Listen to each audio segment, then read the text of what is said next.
시편 114편 말씀, 저와 여러분들이 한 절씩 교독하겠습니다.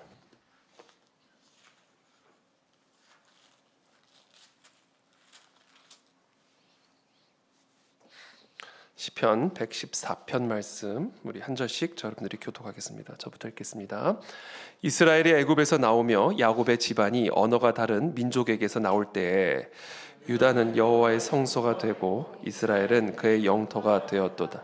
바다가 보고 도망하며 요단은 물러갔으니 산들은 숫 양들같이 뛰놀며 작은 산들은 어린 양들같이 뛰었도다. 바다야 네가 도망함은 어찌함이며 요단아 네가 물러감은 어찌함인가. 너희 산들아 순양들같이 뛰놀며 작은 산들아 어린 양들같이 뛰놀면 어찌함이냐. 땅이여 너는 주 앞 곧 야곱의 하나님 앞에서 떨지어다. 그가 반석을 쳐서 못물이 되게 하시며 차돌로 샘물이 되게 하셨도다. 아멘. 네, 오늘은 우리 기적을 일으키는 간절한 믿음, 이런 주제를 가지고 오늘 시편 114편 말씀 함께 저와 여러분들이 나누도록 하겠습니다. 1절 말씀 우리 다 함께 읽겠습니다. 시편 114편 1절 시작. 이스라엘이 애굽에서 나오며 야곱의 집안이 언어가 다른 민족에게서 나올 때, 이 장면은 우리가 어떤 장면을 연상하게 하죠? 출애굽 사건을 연상하게 합니다. 이스라엘이 애굽에서 나오게 됩니다. 이거는요, 불가능이 가능하게 됐다라는 얘기예요. 이스라엘이 애굽에서 나왔다, 이건 불가능한 일이죠. 400년 동안 바로의 압제하에서 노예 생활을 했던 이스라엘, 누가 순순히 자신의 노예를 내줍니까? 그것도 400년이나 노예 생활을 했던 이 이스라엘 백성들을 누가 순순히 보내주냐고요. 그런데 그 이스라엘이 애굽에서 나오게 됩니다. 바로의 손에서 자유를 얻게 되었고 해방을 얻게 되었습니다. 이거는 정치적으로 불가능한 일이에요. 그 정치적으로 불가능한 일이 가능하게 됐다. 이루어졌다. 상상할 수도 없었던 정치적인 그 불가능한 사건이 눈앞에 벌어졌다. 2절 말씀 또 함께 읽겠습니다. 시작. 유다는 여호와의 성소가 되고 이스라엘은 그의 영토가 되었도다. 자, 유다가 여호와의 성소가 됐대. 여기서 유다는 이제 땅을 의미하는 겁니다. 지리적인 땅, 유대 지역. 이 여호와의 성소가 되었다. 여러분, 유대 지역은 원래 바알 숭배가 만연했던 그런 땅입니다. 귀신을 섬기던 우상 숭배 땅, 귀신의 땅, 그게 유대 지역이었어요.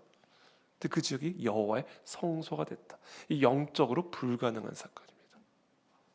어떻게 귀신의 땅이 여호와의 성소가 된단 말입니까? 반만년 우상을 숭배했던 이 귀신의 땅 조선이 어떻게 하나님을 섬기는 거룩한 대한민국으로 변화될 수가 있단 말입니까? 이거는요, 영적인 기적이에요. 평생 우상을 숭배하던 우리 집 가문이 어떻게 예수 그리스도를 예배하는 믿음의 가문으로 세워질 수 있단 말이니까.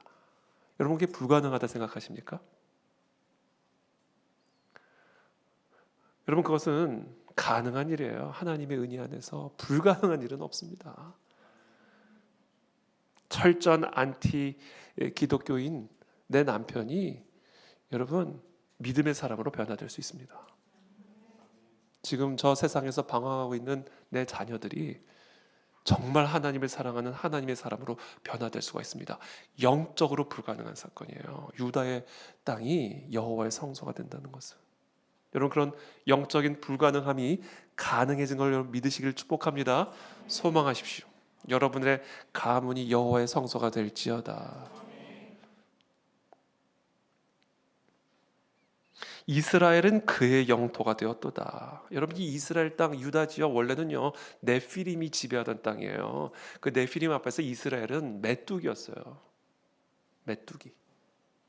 메뚜기가 네피림을 무찌르고 그 네피림이 지배하던 그 땅을 소유하게 됐단 말이에요.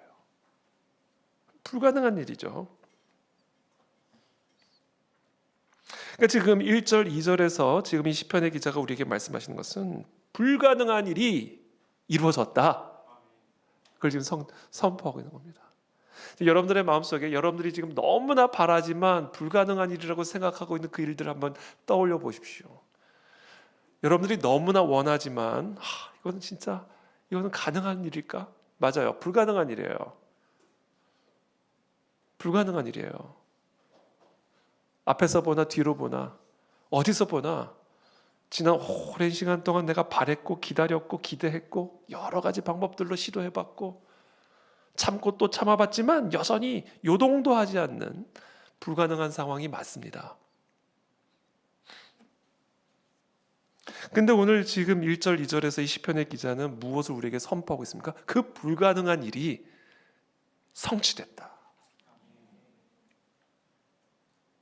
저와 여러분들의 삶에 그 불가능한 여러분들의 소원이 성취될 줄을 믿습니다. 자, 그렇다면 어떻게 그런 불가능한 일이 성취됐는가? 어떻게 물이 포도주가 됐는가? 어떻게 죽은 나사로가 무덤 문을 열고 살아 나왔는가? 어떻게 오병이어로 5천 명을 먹였는가? 도대체 어떻게 이 불가능한 일이 내 눈앞에 펼쳐질 수가 있게 되었는가? 그 비밀이 무엇인가? 오늘 시편은 그 비밀을 우리에게 가르쳐주고 있는 거예요.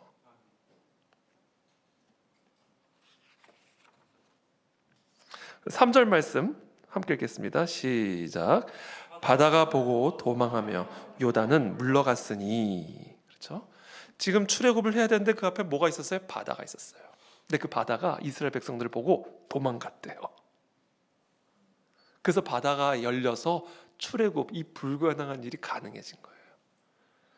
또 요단이 이들을 보고 물러갔대요. 맞아요. 40년 동안 광야에서 배회하다가 이제 약속의 땅으로 넘어가려고 그러는데 그 약속의 땅을 넘어가기 위해서 요단강을 건너가야 돼요. 근데 그 요단이 물러갔대요. 길목마다 불가능함이 딱 진을 치고 있었어요. 그러니까 우리가 불가능에 갇혀 살면요, 우리는요 아무것도 아닌 존재로 살다 끝나는 겁니다. 불가능함을 이기지 못하면, 불가능함을 넘어가지 못하면, 그냥 불가능을 불가능으로 알고 포기하고 살면요, 우리는 그냥 노예로 살다 죽어야 되고요, 광야에서 살다 그냥 죽어야 되는 존재입니다. 그러니까 불가능을 이기고 극복하고 넘어가고 이 불가능함이 성취될 것을 정말 믿음으로 나가지 않으면 우리의 운명은 결정이 된 거예요. 왜? 우리의 모든 삶의 길목마다 불가능이 진을 치고 있을 거거든요. 여러분, 잘 되는 것 같다가도요, 가다 보면 반드시 홍해가 나옵니다. 뭐 별탈 없이 그냥 내 삶이 진행하는 것처럼 느껴지다가도요, 어느 순간 딱 요단강이 우리 앞에 기다리고 있어요. 그러니까 그런 불가능을 우리는 피할 수가 없기 때문에 이 불가능을 넘어갈 수 있는 그 일체의 비밀을 배우지 않는다면 우리는 그냥 노예로 살다 죽게 될 것이고 그냥 광야에서 살다 죽게 될 것이다. 우리의 운명은 결정된 거다.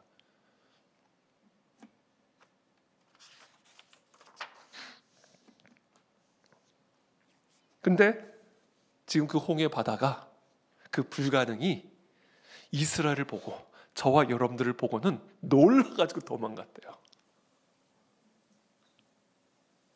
이 요단이라고 하는 이 불가능이 저와 여러분들을 보고 놀라가지고 물러갔대요. 도대체 이들이 뭘 봤을까? 이 홍해 바다가 도대체 무엇을 봤기에, 이스라엘 백성 속에서 뭐를 봤기에, 이 요단강이 도대체 이스라엘 안에서 무엇을 보았기에 놀라가지고 도망을 가가지고 길이 활짝 열려가지고 불가능함이 가능함으로 성취되었을까? 저는 저와 여러분들 앞에 있는 이 불가능이 저와 여러분들의 얼굴을 보고는 놀라가지고 도망가게 될 줄을 믿습니다. 그걸 약속하고 계시는 거예요. 그 비밀을, 그 비결을 가르쳐주고 있는 겁니다. 도대체 내 안에서 뭘 봤을까요? 나를 봤을까요? 물론 내 얼굴이 무섭게 생기긴 했죠. 우리 얼굴들이 무섭게 보일 수는 있겠죠. 그러나 홍해가 우리 얼굴 보고 놀라 도망갈까요? 요단이 우리 모습을 보고는 놀라가지고 도망갈까요? 천만의 말씀. 홍해는요, 요단은요, 우리를 보고 두려워하지 않습니다. 아무리 무서운 험상궂은 얼굴을 갖고 있다 해도, 내게 어떤 권력이 무서운 칼이 있어도 홍해나 요단은 꿈쩍도 안 합니다. 귀신이 우리가 갖고 있는 권력 보고 놀라 도망갈까요? 귀신은 우리 얼굴 보고는 꿈쩍도 안 합니다. 비웃죠. 도대체 이 홍해와 요단은 내 안에서, 이스라엘 안에서 무엇을 보았을까요? 하나님을 봤어요. 하나님. 그들 안에 계신 하나님을 본 거예요. 그들 안에 계신 예수 그리스도를 본 겁니다. 그들 안에 계신 성령 하나님을 본 거예요. 그 하나님을 보고는 놀라가지고 도망간 겁니다. 저는 우리의 불가능한 상황이 눈이 있어서 우리 안에 계신 하나님을 보게 될 줄을 믿습니다.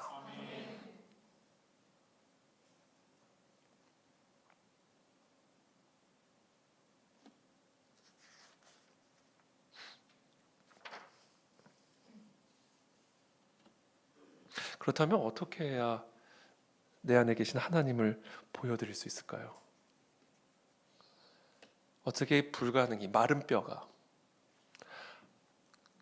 하나님을 보고 생기가 들어가 살아나 군대가 될 수 있을까요? 어떻게 홍해 바다가 나를 보고 내 안에 계신 하나님을 보며 갈라지는 역사, 놀라 도망가는 역사가 일어날 수 있을까요? 나를 통해서 하나님을 볼 수 있는 방법, 내 안에 계신 하나님을 보여드릴 수 있는 유일한 방법, 믿음이에요. 믿음.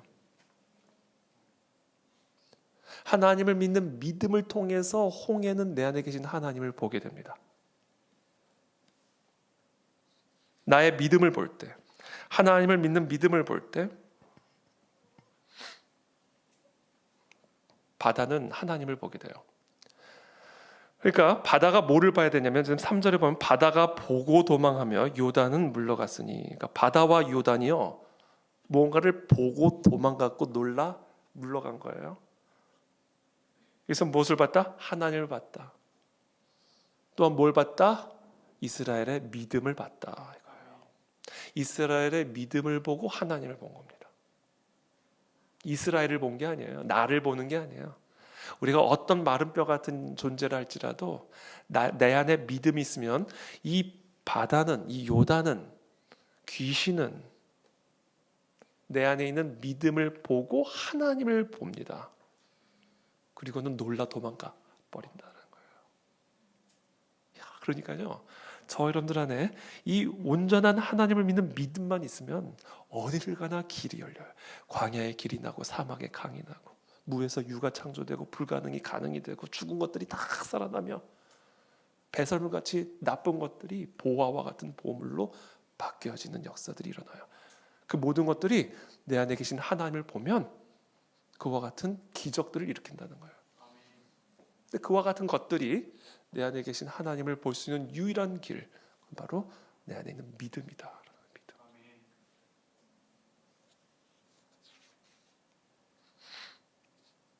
나의 병은 나의 믿음을 보고 물러가게 될 줄을 믿습니다. 나의 가난은 내 안에 있는 믿음을 보고 도망가게 될 줄을 믿습니다. 내 안에 어떤 형태의 절망이랄지라도 내 안에 있는 믿음을 통해 보여지는 하나님을 보고는 다 물러가게 될 줄을 믿습니다.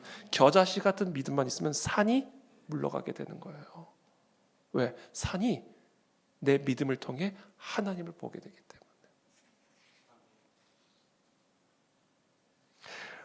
그렇다면 저 여러분들 다 믿음 있죠? 여기 믿음 없는 분 한 분도 안 계시죠? 그렇죠? 우리 안에 다 믿음이 있습니다. 근데 왜 산이 움직이지를 않을까요? 왜 도대체 바다가 요동하지도 않을까요?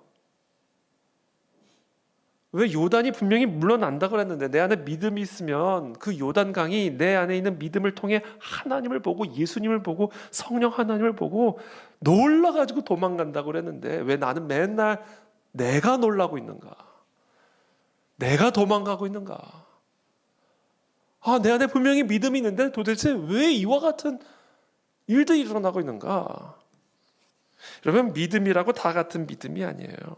정말 여러분, 이 홍해와 요단이 내 안에 있는 믿음을 보고 하나님을 볼 수 있는 그런 진짜 믿음이 되려면요, 우리의 믿음이라고 하는 그릇 안에 진짜 믿음의 알맹이가 들어가 있어야 돼요. 믿음의 그릇만 가지고는 안 돼요. 믿음의 모양만 가지고는 안 돼요. 그 믿음의 그릇 안에 믿음의 알맹이가 들어가 있어야 돼요. 그 믿음의 알맹이가 들어가야 홍해가 내 믿음을 통해 하나님을 보고 그리스도를 보고 성령 하나님을 보고 놀라 도망갑니다. 저는 오늘 저 여러분들 안에 이 믿음이라는 그릇 다 갖고 있어요, 우리가. 근데 그 그릇 안에 이 믿음의 알맹이가 들어가 있나, 그걸 점검해야 됩니다. 그렇다면 그 믿음의 알맹이가 뭐냐, 궁금하시죠? 적을 준비 되셔요? 그 믿음의 그릇 안에 반드시 담겨져 있어야 할, 그래서 믿음을 진짜 믿음 되게 하는, 요단도 홍해도 귀신도 보고 놀라 도망가게 만든 그 믿음의 알맹이가 뭐냐? 간절함이에요. 그게.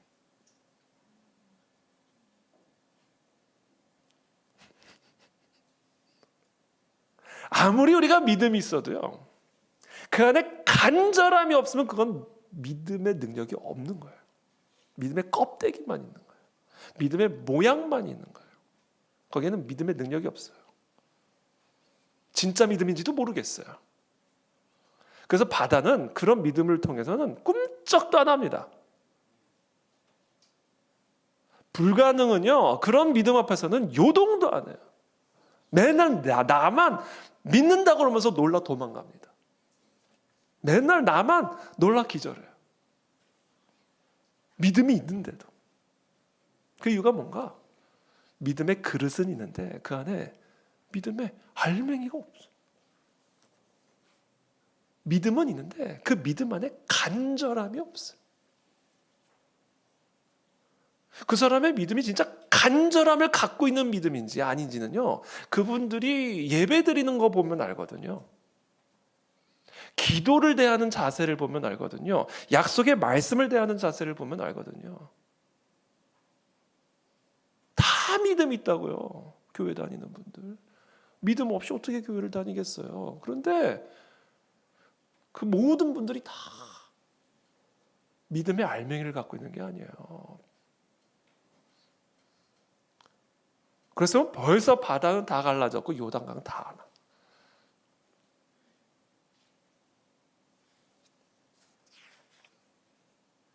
여러분, 우리의 믿음은요, 그 안에 뭐가 있어야 되면 간절함이 있어야 돼요. 간절함. 여러분, 그 간절함이 있습니까? 그 믿음 안에? 간절함이 있는 믿음, 그 믿음만이 홍해를 가르고 요단을 도망가게 만드는, 기적을 일으키는 믿음이 되는 겁니다. 저는요, 저한테는 그 기적의 식재료가 있어요. 기적의 식재료. 어떤 음식이든지 그것만 넣으면 저는 무조건 먹어요. 조미료 아닙니다. 저에게 있어서의 기적의 식재료가 있어요. 누가 만든 음식이어도 상관없어요. 거기다 이것만 넣으면 먹어요, 저는. 그게 뭘까요? 뭐네? 기도요? 제가 묻는 질문에만 답을 해주시면 좋아요. 참기름이에요, 참기름. 저는 어떤 음식이든 상관없어요. 참기름만 넣으면 저는 그냥 무조건 먹어요. 저한테는 기적의 식재료입니다. 누가 만들어도 상관없어요. 참기름만 들어가면 먹어요. 참기름 냄새만 맡으면요, 없던 식욕도 되살아나요. 그러니까 오죽하면 제 사무실에 참기름 2병이나 있겠어요.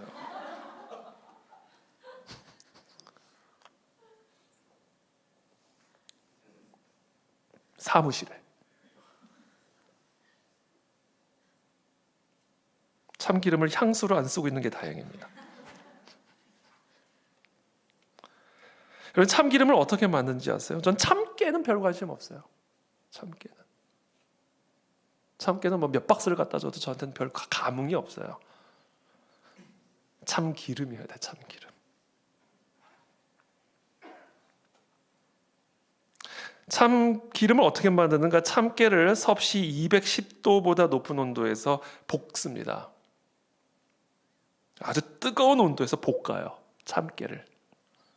그리고는 엄청난 압력으로 압착을 해서 거기서 기름을 빼내는 거예요. 참깨 한 말 6kg을 압착을 하면 참기름 소주병 사이즈로 9병 정도가 나옵니다. 이제 참기름 전문가입니다. 참기름을 사랑하기 때문에. 우리 대부분 다 믿음이 있어요. 그러나 대부분이 참깨 같은 믿음을 가지고 있다.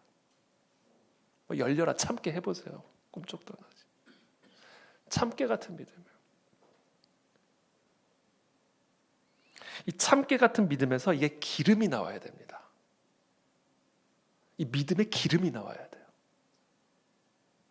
이 믿음을 갖고 있는 수준에서 우리는 더 깊이 들어가가지고 이제 그 믿음에서 기름이 나와야 돼요. 그 기름 부으심이 있어야 홍해가 보고 놀라 도망가는 겁니다. 기적의 기름.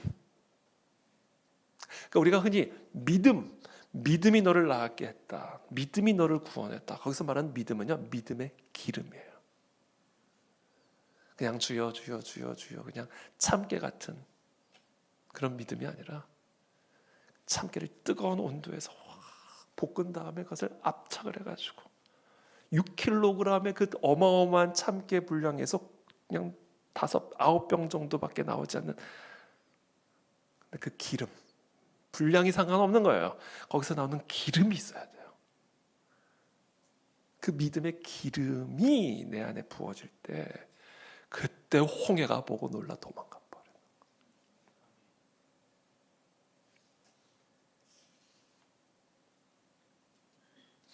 참깨를 참김으로 바꾸어주는 거, 그게 간절함이에요. 이 간절함으로 내 믿음이 확 압착이 돼야, 이 간절함의 뜨거움 속에서 내 믿음이 확 볶아져야 거기서 나오는 기름이 있단 말이에요. 그 기름이 내 안에 있어요. 그때 홍해가 놀라 도망갑니다.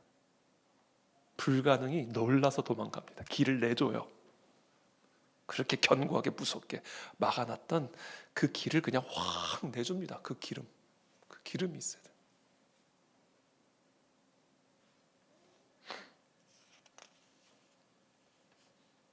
그래서 하나님 우리에게 주신 게 뭐다?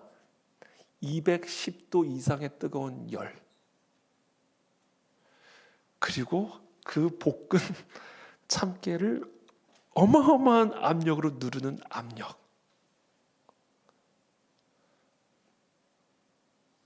그게 있어야 내 참깨 같은 믿음에서 기름이 나와요. 그래서 야고보가 너희가 여러 가지 시련을 만나거든 온전히 기쁘게 여기라. 왜요? 너희의 그 참깨 같은 믿음에서 믿음의 기름이 나올 것이기 때문이다.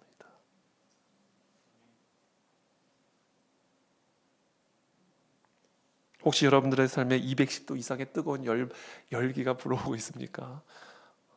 어마어마한 압박이 지금 나를 누르고 있습니까?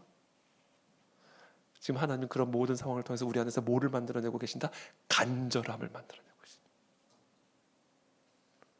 그래서 우리의 그냥 참깨 같은 믿음을 참 기름으로 짜내고 계신다. 그 기름 한 방울이면 홍해 바다가 말라버린다.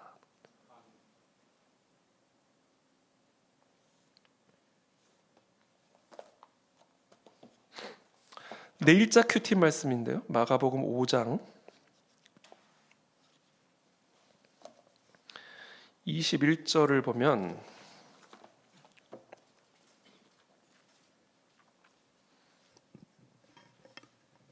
예수님께서 배를 타시고 맞은편으로, 예수님 배를 타고 계속 왔다 갔다 하시고 맞은편으로 갔다 또 건너가셨다.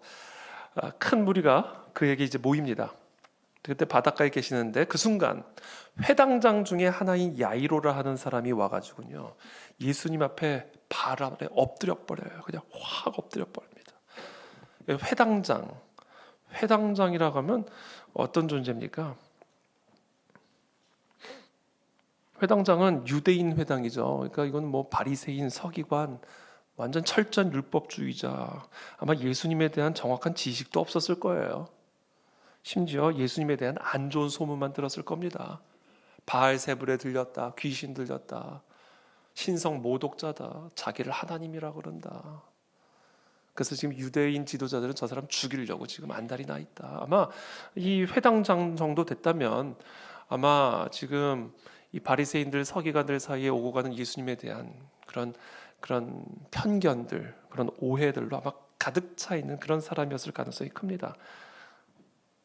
근데 그런 회당장 중에 하나인 야이로라는 사람이요, 갑자기 예수님을 보고는 예수님 앞에 그냥 달려 나와가지고 그 앞에 그냥 쫙 엎드려 버린 거예요. 도대체 무슨 사연이 있길래 이 야이로라는 회당장이 예수님 앞에 이렇게 엎드렸을까? 그런 편견과 그런 오해와 당시 유대인들이 갖고 있었던 그리스도에 대한 그런 적의들을 다 뽑아내면서까지 예수님께 나와 무릎 꿇게 만들었던 도대체 그 사연, 그게 뭔가 23절 말씀입니다. 마가복음 5장 23절 말씀 함께 읽겠습니다. 시작. 간곡히 구하여 이르되 내 어린 딸이 죽게 되었사오니 오셔서 그 위에 손을 얹으사 그로 구원을 받아 살게 하소서. 뭐예요? 간곡히 구하여, 간절히 구하여. 그러니까요, 오늘 본문을 이 마가복음 보면요, 이분은 예수님에 대한 막 충분한 지식도 없었어요. 뭐 예수님의 가르침을 직접 들어본 경험도 없었을 겁니다. 사실 이 사람은 불신자나 마찬가지인 사람이에요. 근데 어찌저찌 해가지고 예수님에 대한 소문을 들었던 거야. 아마 소문을 들은 정도. 예수님이 죽은 사람도 살리더라, 앉은 매기도 일으키더라, 아마 이 정도의 소문 정도 들었을 거라고요.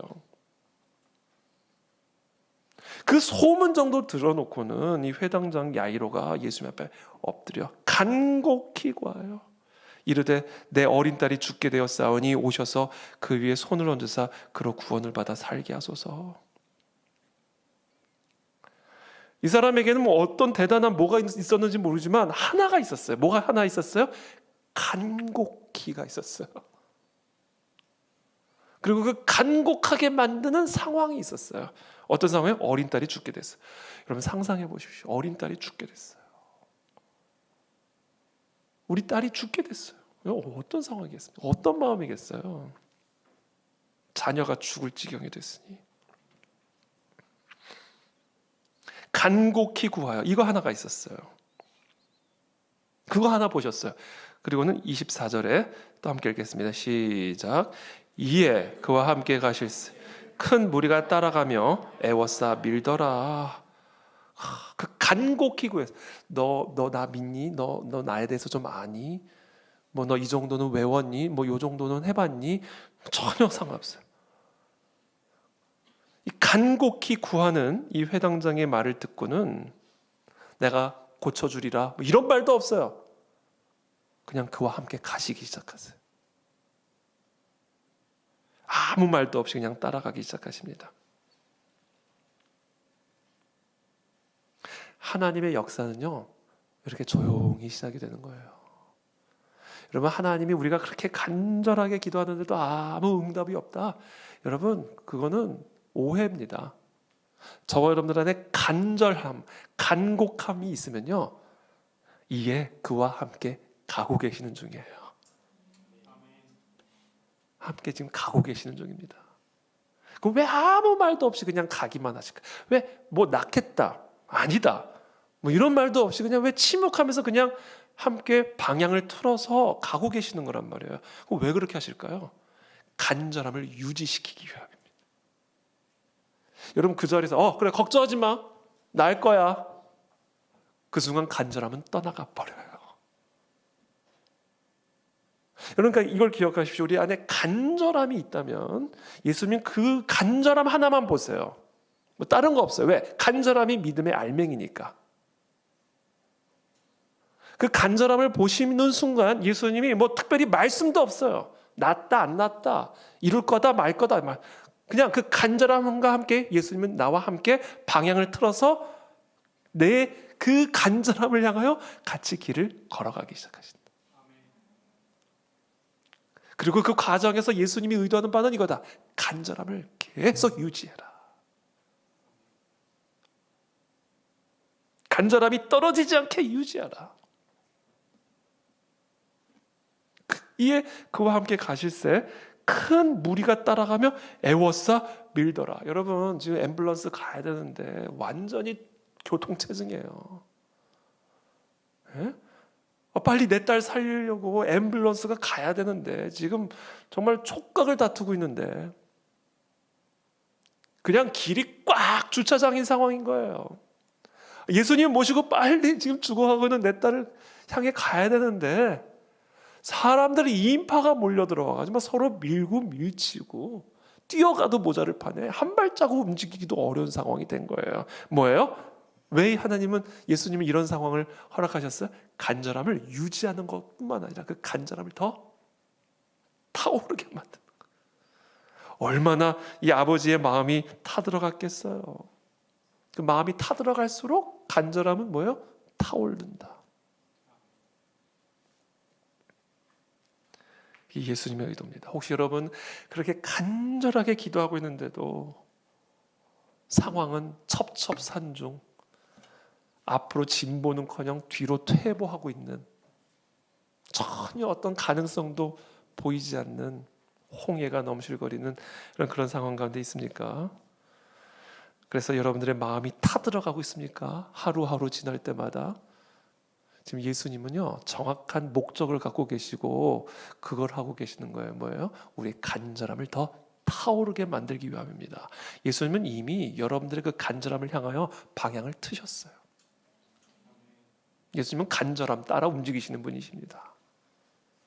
이미 방향을 트셨어요. 아무 사인을 안 보이실 뿐이에요. 그 이유는 뭐예요? 간절함이 믿음의 본질이기 때문에. 간절함을 잃어버리면 모든 것을 잃어버리는 것이기 때문에.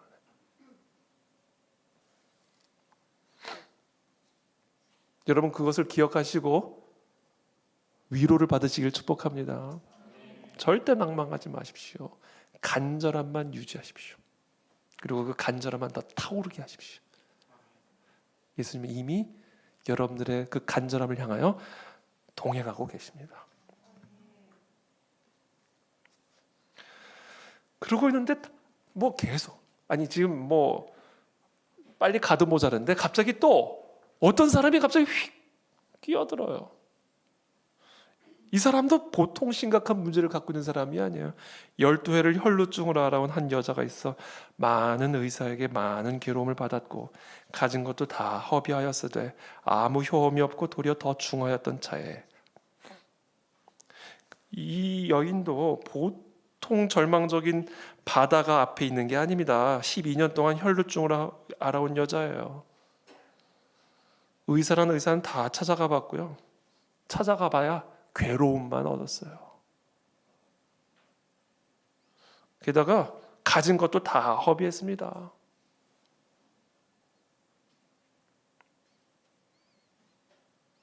이게 보통 어려운 완전한 절망의 상태에 빠져 있는 사람인 것이죠.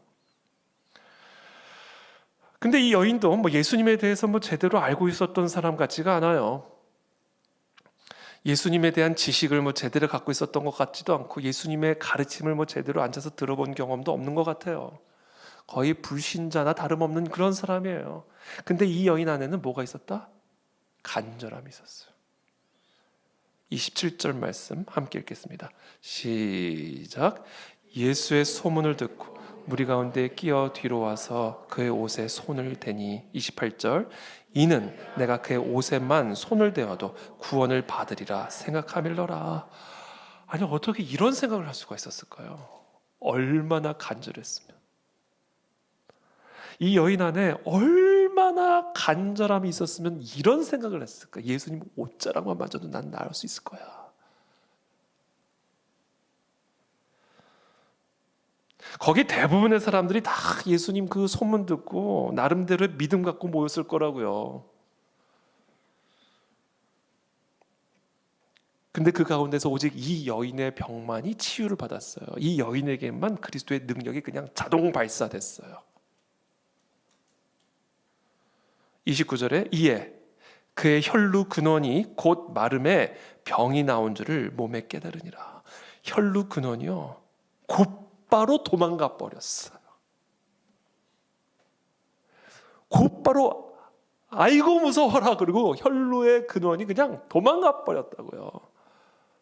도대체 뭐를 보고, 이 여인 안에서 도대체 뭐를 보고 12년 동안이나 이 여인의 삶에 들러붙었던 이 혈루 근원이요, 깜짝 놀라가지고 도망갔을까요? 이 예수님의 옷자락만 만져도 나음을 얻을 것이라고 하는 이 간절함, 정말 상상을 초월하는 이 간절함, 이 간절함이 이 여인 안에 있었기 때문에 그리스도로부터 능력이 그냥 자동 발사돼서 혈루 근원이 그냥 그 그리스도의 능력을 보고는, 예수 그리스도를 보고는 그냥 놀라가지고 도망가 버린 거예요.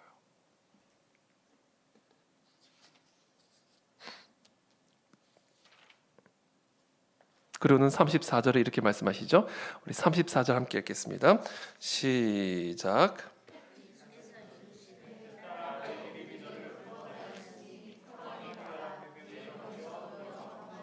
그렇죠. 네 믿음이 너를 구원하였으니 평안히 가라. 여기서 이 믿음이란 뭐라고요? 믿음의 껍데기가 아니고요, 그냥 믿음의 껍데기가 아니에요. 그냥 믿음의 그릇도 아니에요. 그 믿음의 그릇 안에 담겨져 있는 믿음의 알맹이, 믿음의 간절함이, 너 안에 있는 그 간절함이 너를 구원했다고 얘기해요. 예수님의 옷자락만 만져도 나을 것이라고 하니 창의적인 발상을 만들어냈던 그 절박함이, 그 간절함이, 정말 사람들의 상상을 초월하는 그 간절함이 너를 구원했다. 그렇다면 무엇이 그 간절함을 만들어냈는가? 12년 동안 혈루병을 앓으면서 어떤 의사를 찾아가도 나음을 얻지 못하고 돈은 다 써버렸고, 수많은 사람들이 이 여인을 멸시했고, 그런 절박한 상황이 이 불신자나 다름없는 이 여인 안에 그냥 소문 정도로 들었던 그 예수님에 대한 간절함을 만들어냈고, 그 겨자씨 같은 그 간절함이 이 여인을 구원했다라는 겁니다.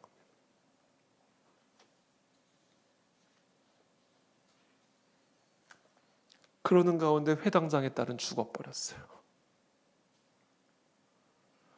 아직 예수께서 말씀하실 때 회당장의 집에서 사람들이 와서 회당장에게 이르되 당신의 딸이 죽었나이다. 어찌하여 선생을 더 괴롭게 하나이까? 자, 회당장의 상황은요, 계속 악화가 됩니다. 좀 지체되는 것처럼 보였더니 이젠 결국은 죽어버렸어요. 이제는 끝까지 간 겁니다. 이 절망의 끝, 죽어버렸어요. 근데 그때 그 소식을 들은 예수님이 뭐라고 말씀하세요? 36절 말씀 다 함께 읽겠습니다. 시작.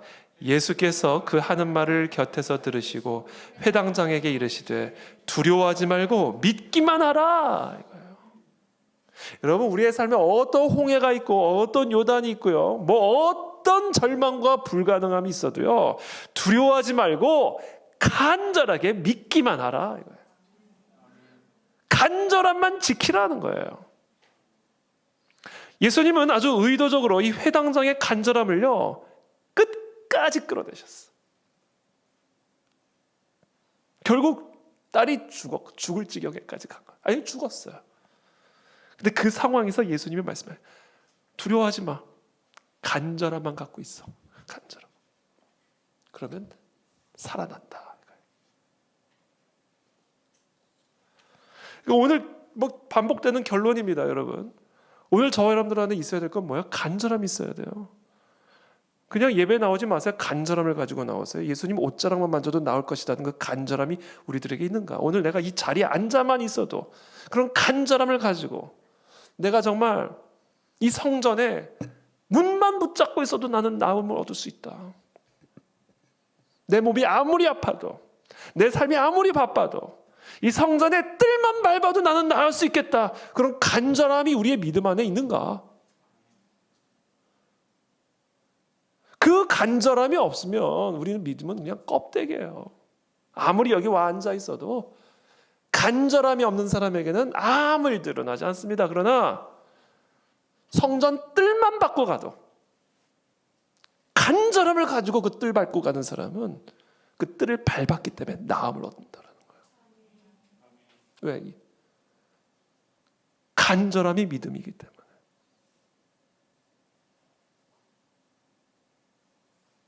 우리 그 안에 진리계 성도님들 안에 이런 간절함이 일어나게 되기를 축복합니다.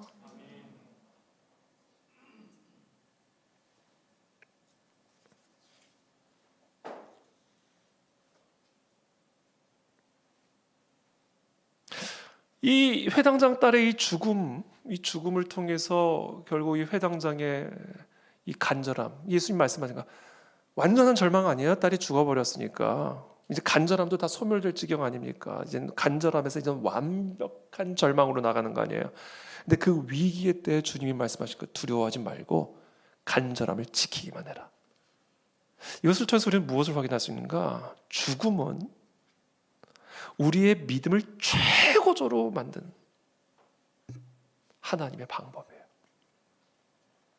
꼭 기억하십시오, 여러분.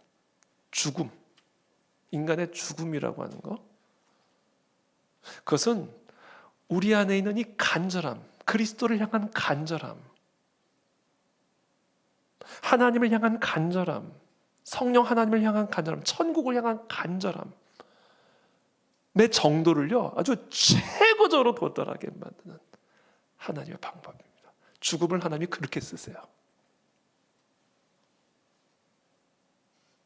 그래서 우리가 죽음을 생각하고 죽음을 묵상할 때 우리는 더 깊은 절망에 빠지게 되는 게 아니라 간절함에 최고조로 도달하게 만드는 힘을 거기서 얻게 된다는 거예요. 우리 이걸 배워야 됩니다. 그래서 죽음은 영원의 문을 여는 축복의 시작이에요. 영원한 하나님의 능력의 문을 여는 축복의 도구입니다. 우리 그리스도인들에게 주어진 축복이에요. 삼성그룹의 창업자인 고 이병철 회장은 1987년에 타계하기 직전에 카톨릭 교회의 정의체 신부에게 4쪽짜리 질문지를 써서 보냅니다. 다나한 필체로 쓴 24개의 질문 가운데 첫 번째가 신의 존재를 어떻게 증명할 수 있는가? 신은 왜 자신의 존재를 똑똑하게 드러내지 않는가? 종말은 언제 오는가? 이와 같은 질문들은 삶의 마지막 순간 누구나 품을 수밖에 없는 신과 인간에 관한 절박한 물음이었어요. 이병철 회장의 이 질문들은 하나같이 어투가 매우 도전적이었고요. 호흡이 긴박합니다. 내용은 신중하고 순서도 정연해요. 죽음을 코앞에 앞둔 정말 그런 사경을 헤매는 사람의 글이라고는 생각하기 어려울 만큼 치기 어린 호기심으로 두서없이 던진 그런 질문이 아니라 숙고 끝에 나온 질문이라는 흔적이 아주 선명합니다. 죽음 앞에 선 사람들이 모두가 그렇듯 이 회장도 사람이 해 아래에서 이룬 일이 모두 다 헛되어서 바람을 잡으려는 것과 같음을 아주 뼈저리게 느끼는 순간들이었을 거예요. 그 죽음 앞에서.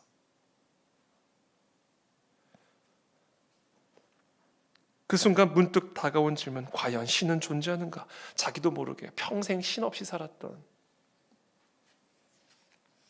이병철 회장 같은 모든 것을 가졌던 사람, 많은 사람들이 신처럼 추앙했던 이 사람조차 과연 신은 존재하는가?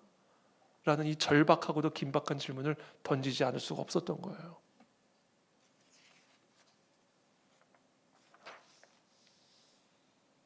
이처럼 죽음은 누구든 이와 같은 긴박하고도 절박한 질문으로 이끌어간다. 이것은 당연히 이 회장의 개인적인 질문에 그치지 않죠. 죽음을 향해서 하루하루 다가가는 우리 모두가 언젠가는 반드시 마주해야 하는 숙명적인 질문입니다. 이처럼 죽음의 바다, 우리가 반드시 건너가야 하는 이 죽음의 바다, 또 우리가 반드시 건너가야 하는 이 죽음의 요단강은 우리 안에 하나님을 향한 간절함을 만들어낸다. 우리의 믿음을 기름으로 바꿔준다.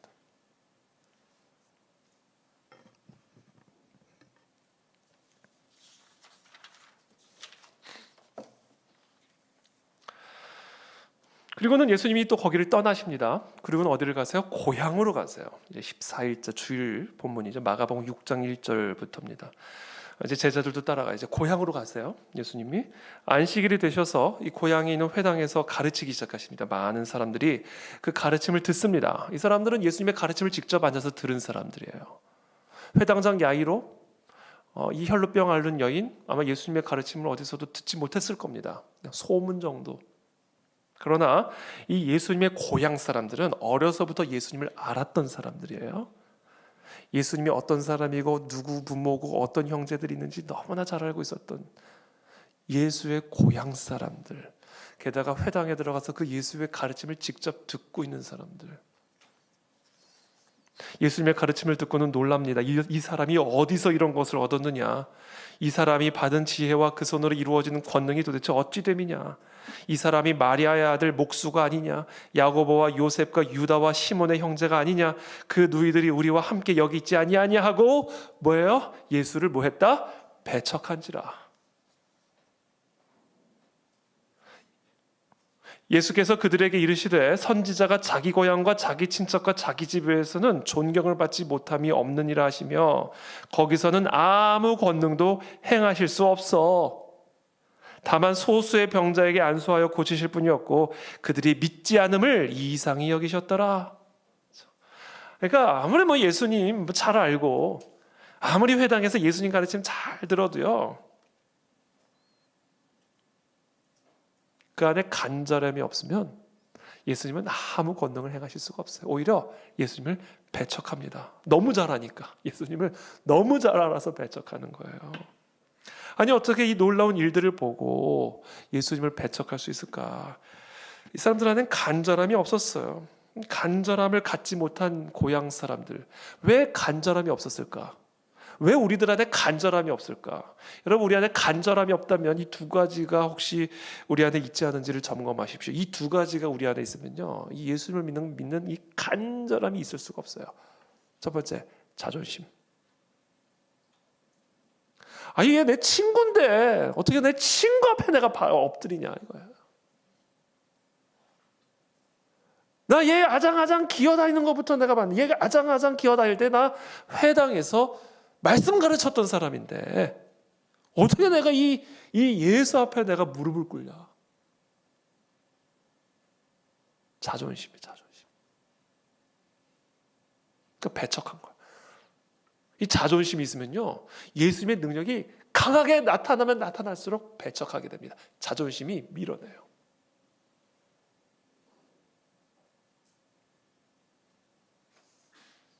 또 뭐가 있었어요? 예수님에 대한 편견. 편견이 있으면 간절함 못 갖습니다, 여러분. 딱 막아요.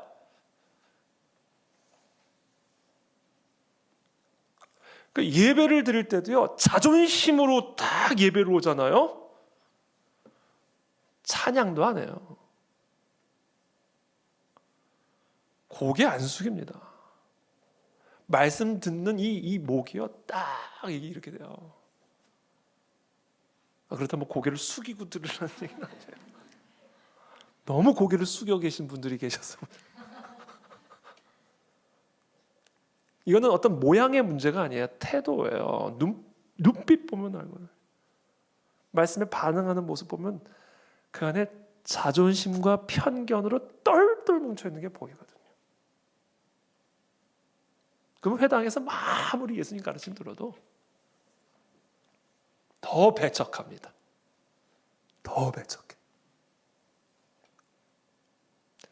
이 간절함을 죽이는 이 적이에요. 적. 이건 마귀의 암덩어리입니다. 자존심과 편견. 고개를 꺾어야 돼요. 여러분들의 그 굳은 마음을 꺾어버려야 돼요. 그래야 간절함이 살아납니다.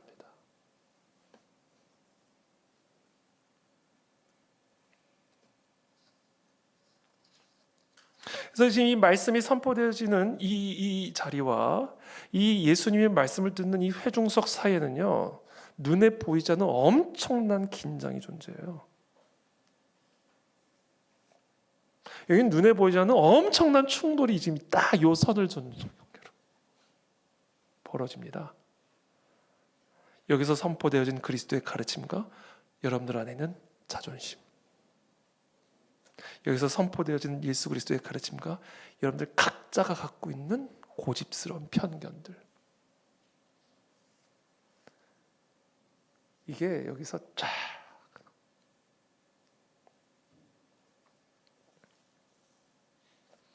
이게 꺾여야 돼요. 그래야 간절함이 살아나 무릎을 꿇을 수가 있습니다. 고개를 숙일 수가 있어요. 손을 들 수가 있어요. 입을 벌릴 수가 있습니다. 자존심과 편견으로 내가 뭉쳐져 있는 한 나는 절대로 고개를 숙일 수 없을 것이고 무릎을 꿇을 수 없을 것이고 믿음의 모양은 있을지는 모르지만 믿음의 껍데기일 뿐일 것이고 그 안에는 어떤 간절함도 없을 거예요. 그래서 예수님은 그 사람에게는 아무런 권능도 행하실 수가 없습니다. 바다가 삼킬 겁니다.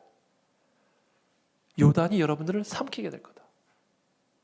자존심과 함께 우리는 바다에 삼켜져 간다. 내 고집스러운 편견과 함께 우리는 홍해에 삼켜지게 된다.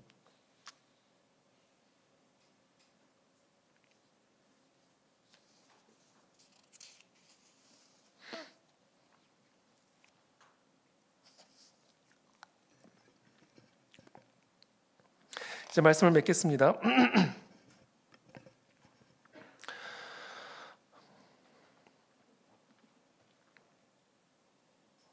우리의 삶의 홍해가 무엇입니까? 우리의 삶의 요단이 무엇입니까? 우리의 삶의 차돌은 무엇입니까? 그 모든 것들은 우리의 믿음 안에 간절함을 만들어내기 위한 하나님의 지혜입니다. 오늘 시편 114편의 말씀에 이스라엘이 애굽에서 나오며 야곱의 집안이 언어가 다른 민족에게서 나올 때 이 모든 기적이 일어나게 된 이유가 뭐예요? 홍해 바다가 있었고 요단이 있었고, 특별히 8절에 보면 그가 반석을 쳐서 못물이 되게 하시며 차돌로 샘물이 되게 하셨도다. 물을 마셔야 되는데 돌멩이밖에 없는 거예요.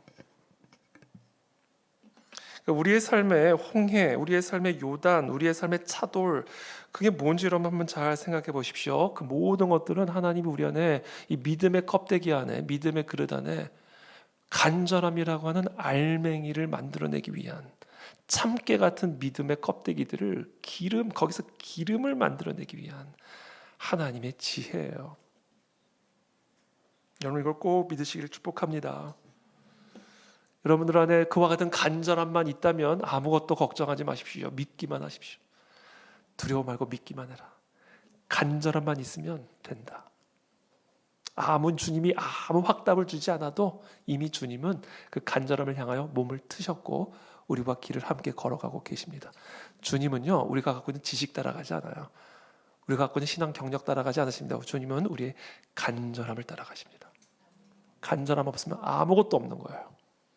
여러분들이 아무리 종교적인 생활을 하고 뭐 어떤 직분을 갖고 있다 할지라도 우리 안에 간절함이 없으면 우리는 아무것도 없는 것이고요. 그와 같은 믿음의 껍데기를 통해서는 홍해나 요단은 꿈쩍도 하지 않을 겁니다. 간절함은 간절한 상황에서만 만들어집니다. 이것이 하나님 우리에게 간절한 상황을, 홍해와 요단을 허락하시는 이유다.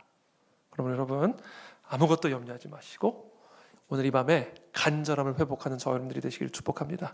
내가 여러 가지 시험을 당하거든 그래서 우리에게 간절함을 만들어내시기 위한 하나님의 섭리이니 온전히 기쁘게 여길지어다. 함께 간절하게 기도하며 나가는 이 밤이 되시기를 축복합니다.